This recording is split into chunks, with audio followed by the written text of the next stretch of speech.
फाड़ ही दिए भाई। क्या हो गया ये आईपीएल रिटेंशंस में, मजा ही आ गया।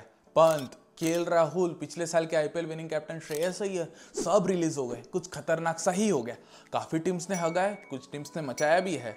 तो welcome to yet another episode of Paddle SVEEP.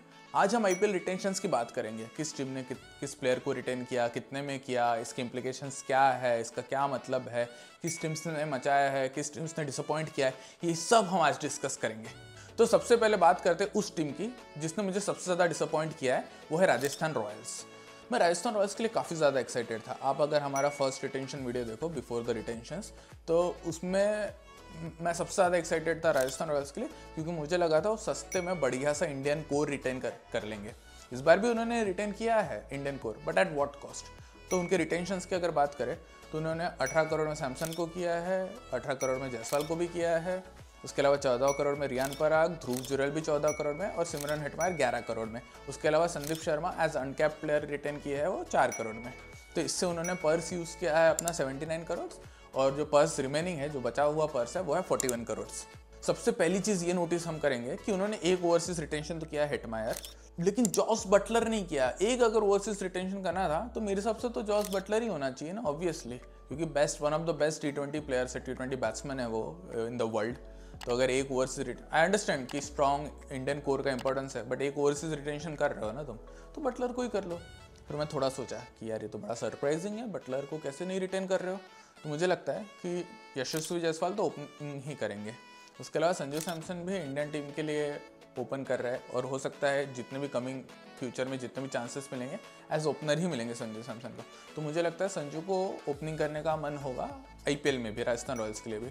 तो अब संजू और जायसवाल अगर ओपनर है तो राजस्थान रॉयल्स ने सोचा होगा कि भाई अब जब बटलर को कहाँ खिलाएंगे और कैसे फिट इन करेंगे, तो इसलिए हो सकता है उन्होंने हेटमायर को लिया। चलो ये मान लिया, लेकिन ज़रूरत लेना भी था अगर ध्रुव जुरैल और हेटमायर को, क्या उनको रिटेन करने की ज़रूरत थी? आरटीएम भी तो कर सकते थे। मतलब अगर वो ध्रुव जुरैल और हेटमायर को रिटेन नहीं करते तो सैमसन को करते 18 करोड़ में, यशस्वी जायसवाल को 14 करोड़ में, और रियान पराग को 11 करोड़ में, और ऑब्वियसली संदीप शर्मा को भी एज अनकैप रिटेंशन 4 करोड़ में।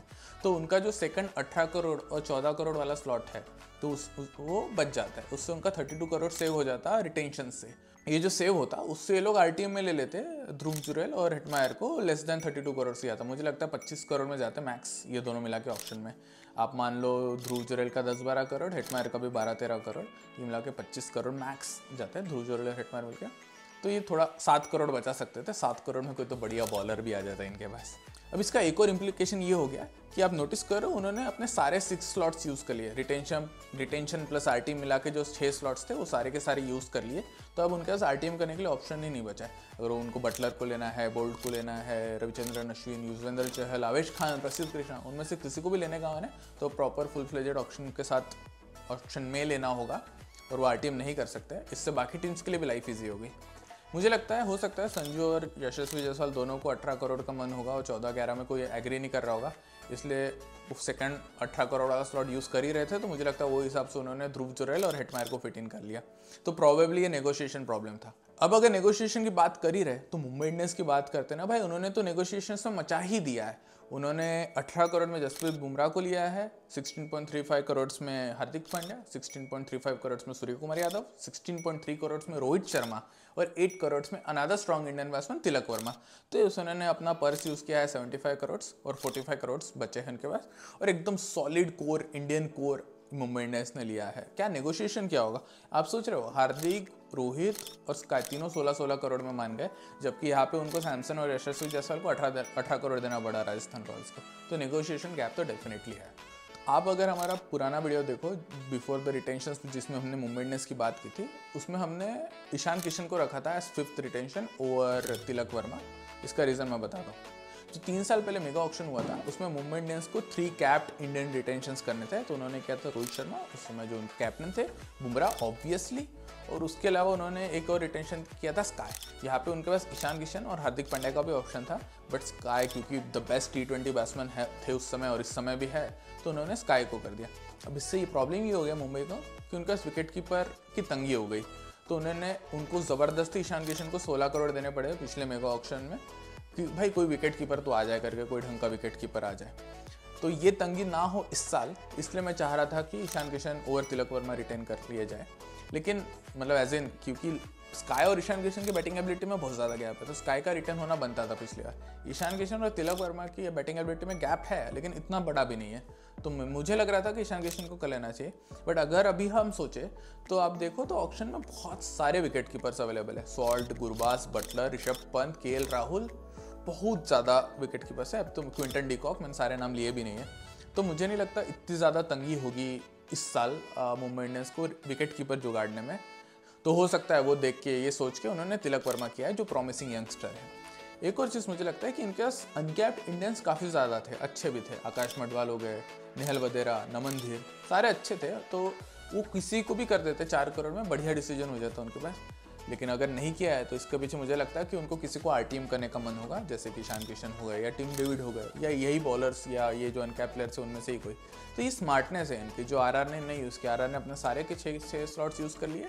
मुंबई इंडियंस ने एक ऑप्शन रखा अपने पास आरटीएम का कि भाई कोई भी एक अच्छा प्लेयर डिसेंट प्राइस में आरटीएम हो जाए तो बढ़िया है। मोस्टली ईशान किशन की तरफ जाना चाहिए, मुझे ऐसा लगता है, बट विल सी। अगर विकेट कीपर अवेलेबिलिटी की बात कर ही रहते हैं हम, तो किसने कराया है विकेट कीपर अवेलेबिलिटी? सबसे बड़ा तो कराया है दिल्ली कैपिटल्स ने, क्योंकि उन्होंने पंत को रिलीज कर दिया भाई। उनके रिटेंशंस की अगर बात करें हम, तो उन्होंने अक्सर को किया है 16.5 करोड़ में, कुलदीप यादव को किया है 13.25 करोड़ में, ट्रिस्टन स्टब्स को किया है 10 करोड़ में, और अभिषेक पुरेल एज अनकैप रिटेंशन उन्होंने किया है 4 करोड़ में। तो इससे उनका मनी यूज्ड है 43.75 करोड़, लेकिन पर्स यूजेज है 47 करोड़, जिसकी वजह से पर्स रिमेनिंग हो जाता है 73 करोड़।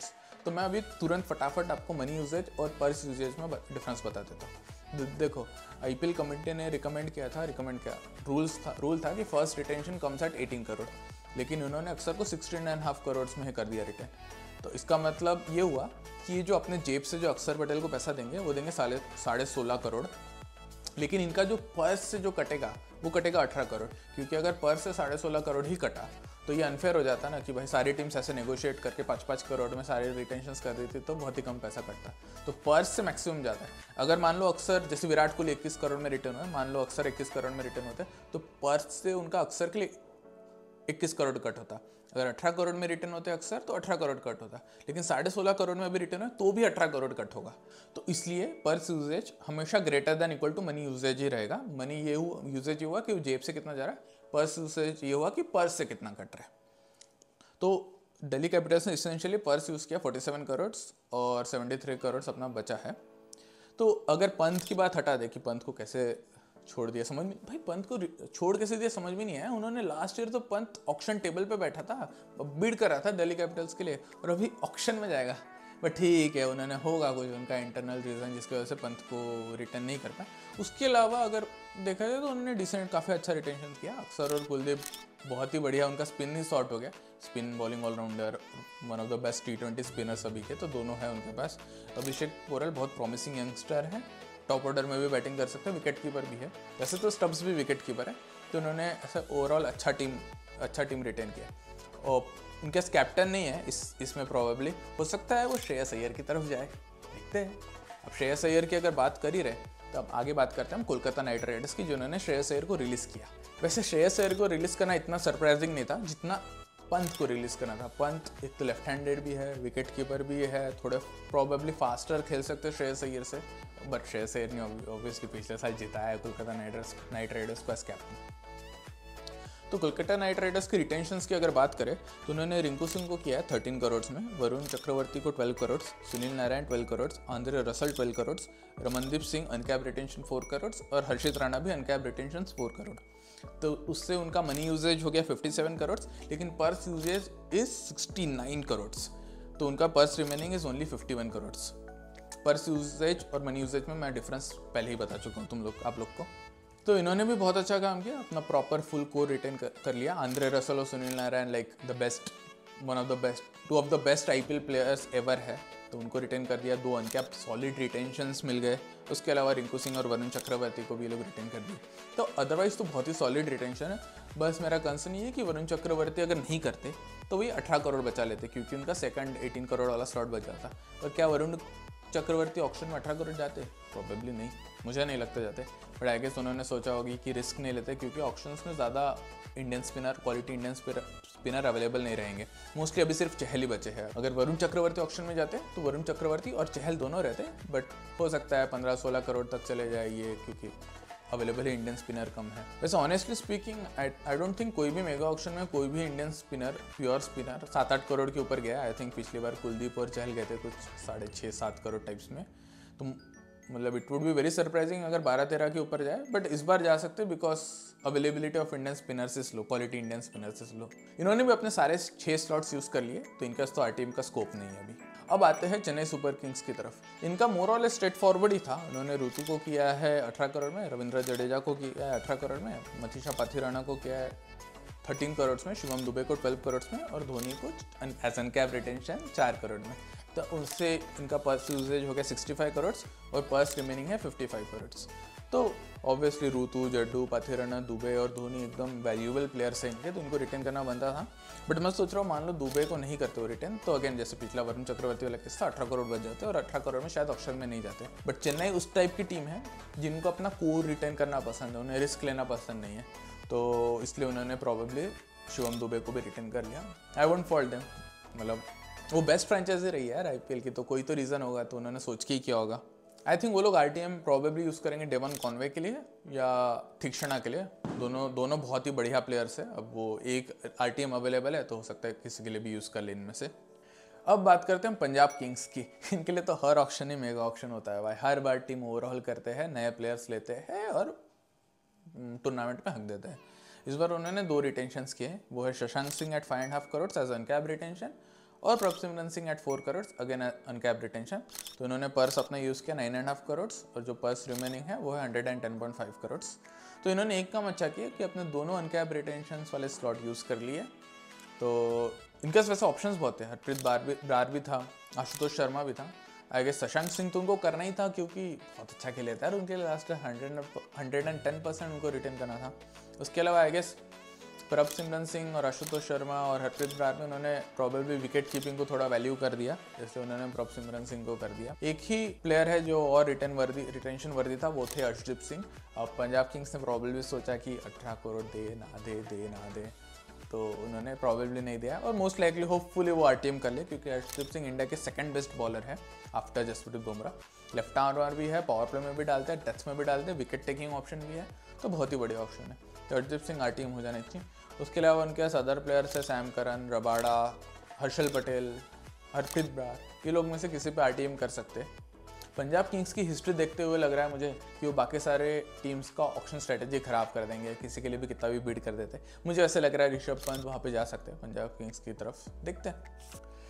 अब आते हैं लास्ट ईयर की प्रॉबेबली सबसे डेंजरस टीम सनराइजर्स हैदराबाद। इन्होंने अपने 5 सॉलिड प्लेयर्स रिटर्न किए। Heinrich Klaasen 23 crore, Pat Cummins 18 crore, Abhishek Sharma 14 crore, Travis Head 14 crore और नीतीश कुमार रेड्डी 6 करोड़। तो इससे अब उन्होंने अपना पर्स यूज़ किया 75 करोड़ और रिमेनिंग पर्स है 45 करोड़। तो देखो क्लासन, अभिषेक शर्मा और नीतीश रेड्डी, इन तीनों को तो करना ही करना चाहिए था।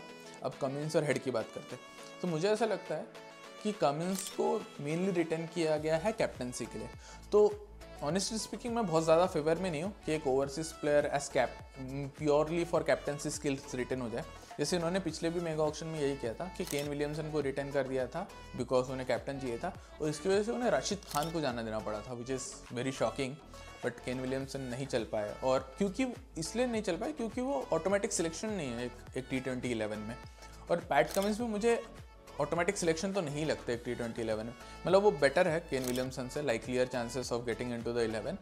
लेकिन क्योंकि वो पावर प्ले भी नहीं डालते, डेथ भी नहीं डालते, मिडल ओवर्स में ठीक करते हैं, तो इसलिए श्योर शॉट प्लेइंग 11 के पार्ट नहीं है मेरे लिए, इसलिए मैं नहीं चाह रहा था वो रिटर्न करे पैट कमिंस को। और अगर पैट कमिंस को रिटर्न नहीं करते तो सेकंड 18 करोड़ वाला स्लॉट यूज़ नहीं होता, तो सेकंड 14 करोड़ वाला भी स्लॉट नहीं यूज़ नहीं होता, तो ट्रेविस हेड को भी नहीं करते।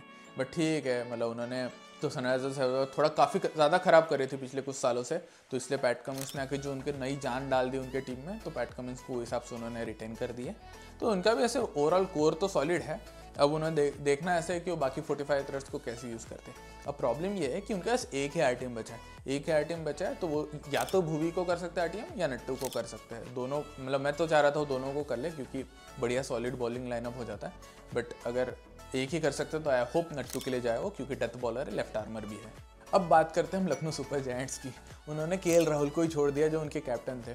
प्रॉब्ली कुछ professional, personal, cricketing reasons, all three हो सकते हैं। केएल राहुल के साइड से हो सकता है कि भाई कुछ इश्यूज़ है उनके फ्रेंचाइजी के साथ, जैसे लास्ट ईयर हमने क्लिप्स देखे थे, और लखनऊ साइड के से हो सकता है कि मे भी केएल राहुल उस स्पीड से नहीं खेलते जिस स्पीड से कोई भी एक T20 प्लेयर को एक्सपेक्ट किया जाता है। तो मे भी ये सब रीज़न की वजह से केएल राहुल रिलीज़ हो चुके हो।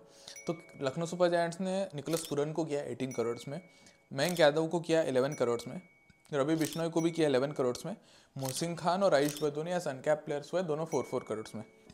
तो इससे उनका मनी यूजेज हो गया 48 करोड़, पर्स यूजेज हो गया 51 करोड़ एंड पर्स रिमेनिंग हो गया 69 करोड़। तो इसमें दो ही चीज़ें डिस्कस करें। एक तो कि भाई मयंक यादव, तो मैं बहुत ज़्यादा फेवर में नहीं था कि मयंक यादव को एज रिटेंशन यूज़ किया जाए, क्योंकि मतलब मयंक यादव वैसे तो बहुत क्वालिटी प्लेयर है, जितने मैचेस खेलेंगे प्रॉपर इम्पैक्टफुल परफॉर्मेंसेस रहेंगे, बहुत ही तगड़े। लेकिन वो कितने खेलेंगे, मतलब वो क्या सारे मैचेस खेलने की गारंटी देते हैं, क्योंकि बहुत ज़्यादा इंजोर रहते हैं। तो मतलब मैं आइडियली प्रीफर नहीं करता इस टाइप के प्लेयर्स को रिटेन करना जो सारे मैच नहीं खेल सकते। बट वही है कि अगर मयंक यादव चल गए तो भाई बहुत ही अच्छा हो जाएगा एलएसजी के लिए, बेस्ट रिटेंशन पॉसिबल हो जाएगा। और सेकंड पॉइंट ये है कि मुझे लगता है वो निकोलस पुरन को कैप्टन बनाने वाला है, क्योंकि एक तो केएल राहुल को जाने दिया और पुरन को इतने स्ट्रॉन्ग फर्स्ट रिटेंशन की तरह यूज़ किए, इसलिए मुझे लगता है कि निकोलस पुरन कैप्टन भी रहेंगे। देखते हैं। अब आते उस टीम की तरफ जो मेरी फेवरेट है और मुझे लगता है जिसने बेस्ट रिटेंशन किया है इस पूरे रिटेंशन सीरीज में, वो है गुजरात टाइटंस। उन्होंने राशिद खान को 18 करोड़ में किया, शुभमन गिल को 16.5 करोड़, साई सुदर्शन को 8.5 करोड़, राहुल तेवातिया और Shahrukh Khan as uncap players दोनों 4 करोड़। तो इससे उनका पर्स यूजेज हो गया 51 करोड़ और पर्स रिमेनिंग हो गया 69 करोड़। तो सबसे पहली बात उन्होंने बेस्ट काम ये किया कि अपने दोनों अनकैप स्लॉट्स यूज़ कर लिए। इनके लिए इनके ऑप्शंस थे तेवातिया और शाहरुख खान के अलावा अभिनव मनोहर और इनफैक्ट मोहित शर्मा भी। तो उनको लगता है प्रॉबेबली कि तेवातिया और शाहरुख खान मोस्ट इंपैक्टफुल है, तो 4 करोड़ में बहुत ही बढ़िया है। तेवातिया तो क्या सही प्लेयर है भाई, 4 करोड़ के लिए एकदम ही ऐसे हाई स्कूल पर्सनैलिटी, एक बढ़िया फिनिशर, तो 4 करोड़ में बहुत अच्छे मिल गए। उसके अलावा शुभमन के लिए उन्होंने अपने कैप्टन को रिटेन कर लिया, Rashid Khan best T20 spinner of all time, probably best T20 player of all time as well, तो राशिद खान भी करना था। जो थर्ड रिटेंशन है जिसमें उन्होंने साई सुदर्शन को किया, तो मैं इंडिफरेंट होता, साई सुदर्शन भी करते या शामी भी करते। ओरिजिनली मेरे दिमाग में शामी था, बट आप देखो तो जो गुड इंडियन बैट्समैन है नॉन मार्की, मतलब पंच, केएल और श्रेयस को हटा देते, उसके अलावा जो अच्छे इंडियन बैट्समैन है तिलक वर्मा, साई सुदर्शन, रजत पाटीदार, ये रियान पराग, ये सारे लोग रिटेन हो चुके हैं। तो अगर साई सुदर्शन को छोड़ देते तो एक दो ही अच्छे इंडियन बैट्समैन बचते ऑप्शन में, तो टूट पड़ते लोग। लेकिन पेस बॉलर्स काफ़ी सारे अवेलेबल है ऑप्शन में, शामी है, भूवी है, नट्टू है, सिराज है, अर्शदीप सिंह है, इतने सारे इंडियन अच्छे बॉलर्स अवेलेबल है। तो शामी को जाने देना मेक्स सेंस कि भाई शामी नहीं मिले तो कोई और ले लेंगे अच्छा इंडियन बॉलर, इसलिए उनका डिसीजन इज बहुत सही साई सुदर्शन। अब इनके आरटीएम की अगर बात करें तो मुझे लगता है या तो शामी पे करेंगे या डेविड मिलर पे करेंगे। David Miller one of the best finishers है अभी T20 में, तो उन पे करना बनता है और शामी पे भी करना बनता है। अब वही है, अच्छे टीम, अच्छे प्लेयर्स अब ज़्यादा है। तो अभी last but not the list बात करते हैं रॉयल चैलेंजर्स बेंगलुरु की। समहाउ इस बार मुझे बहुत ज़्यादा होप्स है आरसीबी से। मुझे ऐसे नहीं लग रहा कि ये लोग बहुत स्टूपिड डिसीजंस लेने वाले हैं या कुछ इधर उधर करने वाले हैं जैसा हमेशा करते हैं। उन्होंने इस बार 3 रिटेंशंस किए। पहला है विराट कोहली एट 21 करोड़, उसके बाद रजत पाटीदार 11 करोड़ और यश दयाल एट 5 करोड़। तो इससे उनका पर्स यूजेज हो गया 37 करोड़ और पर्स रिमेनिंग है 83 करोड़। तो सेकंड है ये पर्स बचा है इस टीम के पास, जिसका वो बहुत अच्छा यूज़ कर सकते हैं। तो सबसे पहली बात उन्होंने फाफ को जाने दिया और खबरें भी ऐसी आ रही है कि शायद विराट कोहली कैप्टन बनेंगे, तो बहुत ही बढ़िया हो जाएगा, मज़ा आ जाएगा। ऐसे लिटअप कर देंगे आईपीएल अगर विराट कोहली कैप्टन रहे तो। और मुझे लगता है ये second phase of Virat Kohli उनके सेकंड या third phase of cricketing career में है, और अब मुझे लगता है as more matured and better captain बनेंगे जो पहले थे उससे। तो होप करते हैं कि विराट कैप्टन बने एंड अच्छे कैप्टन बने। रजत पाटीदार क्या क्वालिटी इंडियन बैट्समैन है, तो इनको भी रिटेन करना बनता है। सिराज भी कर सकते थे वो लोग 11 करोड़ में थर्ड स्लॉट में, बट आई गेस उनको ज़्यादा ऑप्शंस चाहिए थे, सिराज, शामी, भुवी, नट्टू, ये सब में से कोई भी एक मिल जाए तो चल जाता। तो हर टीम के लिए ज़्यादा ऑप्शंस रहते हैं इनके पास, इसलिए उन्होंने सिराज को नहीं किया प्रॉब्लली। और यश दयाल एट 5 करोड़ तो बहुत ही बढ़िया स्टील है। पिछले साल जब वो इतने अच्छे प्लेयर नहीं भी थे तब भी वो 6.5 करोड़ गए थे आई थिंक, वो भी रिंकू सिंह से 5 छक्के खाने के बाद। और पिछले साल तो बहुत ही तगड़ा परफॉर्मेंस था। तो इस बार अब तो इंडिया भी ऑलमोस्ट खेलने वाले हैं, तो 5 करोड़ में Yash Dayal is a very big steal. तो आरसीबी ने भी काफ़ी अच्छा किया रिटेंशंस में। आरटी में लोग कर सकते सिराज पे या फाफ पे, मैक्सवेल पे, मे बी कैमरन ग्रीन अगर वो फिट है तो, विल जैक्स है, काफ़ी अच्छे प्लेयर्स हैं इनके पास, किसी पे भी आर टीम कर सकते हैं, कोई टेंशन नहीं है। तो ठीक है गाइस, ये था अपना आईपीएल रिटेंशन एनालिसिस। उम्मीद करता हूँ कि आपको ये वीडियो में मज़ा आया होगा। अगर आया तो प्लीज़ वीडियो को लाइक कीजिए, चैनल को सब्सक्राइब कीजिए, नोटिफिकेशन की घंटी बजा दीजिए, दोस्तों के साथ शेयर कीजिए और डेफिनेटली कमेंट करके बताइए कि आपको क्या एक्सपेक्टेशंस थे रिटेंशन से, किस टीम से सेटिस्फाइड हो, किस टीम से नहीं हो।